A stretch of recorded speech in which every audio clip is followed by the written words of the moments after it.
Hey everybody, welcome to episode 28 of the Terms, Tips, and Tricks. My name is Chris Whitehurst.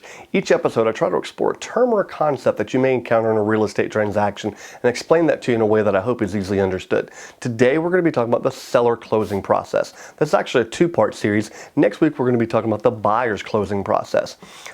Think back into all the movies that you've seen at a closing table. You've got the buyers and the sellers and they're all sitting at the same table. While that scene may look really good in the movies, that's not the way things happen in real life.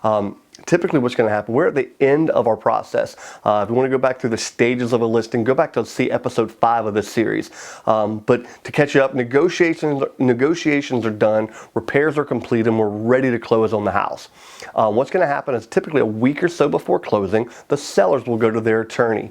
They're going to sign their documents, the deed, vendor repairs, the closing disclosure. Check out episode 19 to hear a little bit more about the closing disclosure. Sellers are often confused. They remember the buyer side. That happens on the day of closing. The seller side of the closing process happens a week or so before. The buyer side has a lot more signatures and the seller side is much less. It's going to be a much quicker process. After all the seller documents are signed, the attorney, the seller's attorney, is going to bundle those things up and send them over to the buyer's attorney. Tune in next week and we'll discuss what happens on the day of closing for the buyers.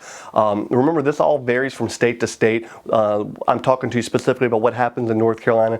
Check with your real estate agent for any changes they may happen specifically in your state. If you like these videos, there's more of them on my YouTube and my Facebook page. If you like what you see, be sure to follow me on Facebook and subscribe on YouTube, and please share with your friends. More great content coming soon. I'm Chris Whitehurst. Welcome home.